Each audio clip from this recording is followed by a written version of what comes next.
وزارت تعلیم نے قومی اسمبلی میں ایک ایسی رپورٹ سبمٹ کروائی ہے جس کے بعد شاید یہ جملہ ماند پڑتا ہوا نظر آ رہا ہے۔ 46 لاکھ بچے اور بچیاں بنیادی تعلیم مڈل تک کی تعلیم سے محروم ہو چکے ہیں۔ آپ کی بیٹی کسی کے یہاں جھاڑو پونچھا کر رہی ہو اور بدلے میں اس کو تعلیم بھی نہ مل رہی ہو، وہ کیا مستقبل میں جا کے اچھی شہری بنے گی اور کیا ہی مستقبل میں جا کے وہ ملک کے لیے کنٹریبیوشنز ادا کریں گے۔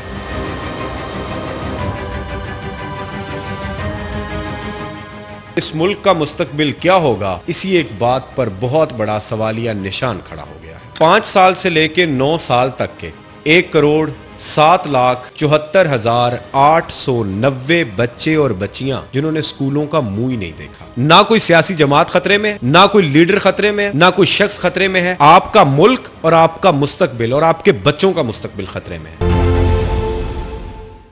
بچے یا نوجوان کسی بھی ملک کا مستقبل ہوتے ہیں، یہ مقولہ تو آپ نے بہت سنا ہوگا اور عین ممکن ہے کہ آپ یہی مقولہ اپنے بچوں کو نصیحت کرنے کے لیے استعمال کرتے ہوں، مگر وزارت تعلیم نے قومی اسمبلی میں ایک ایسی رپورٹ سبمٹ کروائی ہے جس کے بعد شاید یہ جملہ ماند پڑتا ہوا نظر آ رہا ہے۔ اس رپورٹ میں اتنے حیران کن حقائق ہیں کہ جو اسمبلی میں پیش کی گئی ہے، اور اس کے بعد اس ملک کا مستقبل کیا ہوگا، اسی ایک بات پر بہت بڑا سوالیہ نشان کھڑا ہو گیا ہے۔ وزارت تعلیم کی یہ رپورٹ جو قومی اسمبلی میں سبمٹ کروائی گئی، اس رپورٹ میں حیران کن حقائق یہ سامنے آئے کہ اس ملک میں 2,62,06,590 بچے اسکولوں سے اور بنیادی تعلیم سے آری ہیں۔ یہ بہت بڑا فگر ہے۔ ملک کی کل آبادی 25 کروڑ ہے۔ جوانوں کی تعداد اگر آپ اندازہ کریں تو آپ اس کا 50% لگائیں، 12 کروڑ نوجوانوں والا ملک، اس میں وہ تمام تر نوجوان جو کہ ان پڑھ ہیں، وہ بچے جو ابھی تک جنہوں نے اسکول کا منہ نہیں دیکھا،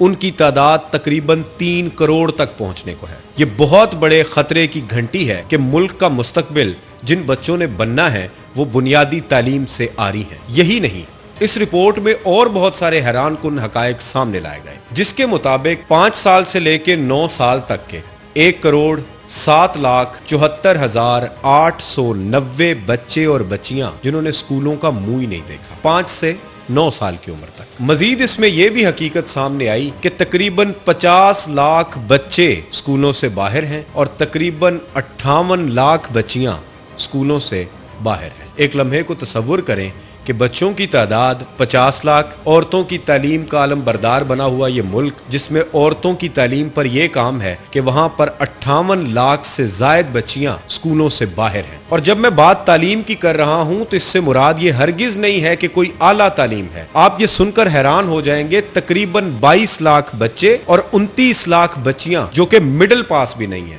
جن کو مڈل تک تعلیم حاصل کرنے کی بھی سہولت نہیں فراہم کی جا رہی، اور اسی طرح سے تقریباً 46 لاکھ بچے اور بچیاں بنیادی تعلیم مڈل تک کی تعلیم سے محروم ہو چکے ہیں۔ کن سے توقع کرنی ہے، کن سے امید باندھنی ہے، یہ بہت بڑا سوال ہے۔ کہانی یہ تو تھی بچوں تک جو کہ تعلیم حاصل نہیں کر سکتے، جن کے پاس یہ مواقع نہیں ہے کہ وہ اپنی تعلیم کو کنٹینیو کر سکیں، اور غربت اور افلاس کا عالم یہ بن گیا اس ملک میں کہ بچے مزدوری پر مجبور ہو گئے ہیں۔ بچے اس بات پہ مجبور ہو گئے ہیں کہ وہ دکانوں پہ جا کے کام کریں۔ بچیاں، آپ اندازہ کریں، ایک لمحے کو ذرا اپنے گھر کی بیٹی کو تصور کریں اور اندازہ کریں کہ آپ کی بیٹی کسی کے یہاں جھاڑو پونچھا کر رہی ہو اور بدلے میں اس کو تعلیم بھی نہ مل رہی ہو، وہ کیا مستقبل میں جا کے اچھی شہری بنے گی اور کیا ہی مستقبل میں جا کے وہ ملک کے لیے کنٹریبیوشنز ادا کریں گے۔ وہ تمام تر بچے جو اسکولوں سے باہر ہیں، اتنی بڑی تعداد جن کی تعداد تقریباً 3 کروڑ ہو گئی ہے۔ اللہ نہ کرے میرے منہ میں خاک کہ یہ لوگ بغاوت کی طرف اور بغاوت کے عنصر کی طرف اور بے روزگاری کی طرف جائیں۔ تعلیم نہیں ہوگی تو روزگار نہیں ہوگا، روزگار نہیں ہوگا تو یقینی طور پر غربت کی جو شرح ہے وہ بڑھے گی، اور یہ سب سے بڑا سوالیہ نشان ہوگا۔ آپ کے بچوں کا مستقبل خطرے میں ہے۔ یہ تو اتنی بڑی تعداد تھی وہ تمام تر بچوں کی جو اسکول نہیں گئے، لیکن سر اس سے بھی حیران کن حقائق یہ ہیں، تقریباً 60 لاکھ بچے اور بچیاں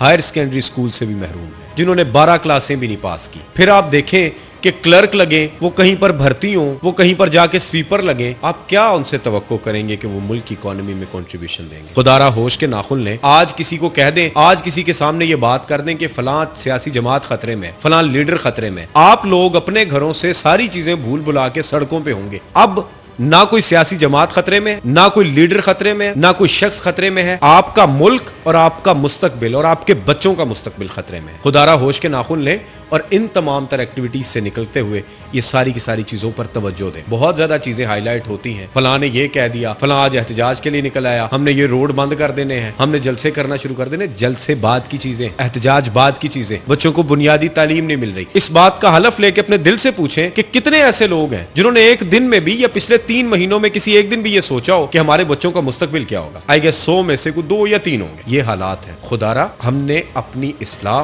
خود کرنی ہے، اپنا محاسبہ خود کرنا ہے۔ وزارت تعلیم نے تو یہ بات واضح کر دی، اسمبلی میں یہ بل پیش کر دیا، اسمبلی میں یہ رپورٹ سبمٹ کر دی، وہاں پر جا کے ان سب کو بتا دیا کہ حالات یہ ہیں۔ ابھی یہ وزارت تعلیم کے اعداد و شمار ہے، جو حقیقت ہے، جو آپ دیکھتے ہیں یا جو ہم دیکھتے ہیں، وہ اس سے قدرے مختلف اور وہ اس سے قدرے خطرناک ہے۔ بچوں کو تعلیم سے محروم نہ کریں، بنیادی تعلیم سے ضرور انہیں جو ہے وہ آراستہ کریں تاکہ وہ اچھے شہری اور اس ملک کے اچھے باشندے بن کر اپنی جو زندگی ہے وہ گزار سکیں۔ خدا کرے کہ میری عرض پاک پر اترے وہ فصل گل جسے اندیشہ زوال نہ ہو، اور یہاں جو پھول کھلے کھلا رہے صدیوں، یہاں خزاں کو گزرنے کی بھی مجال نہ ہو۔ آمین یا رب العالمین۔ اپنے میزبان سید ابرار ابوالحسن کو اجازت دیجیے۔ اللہ حافظ و ناصر۔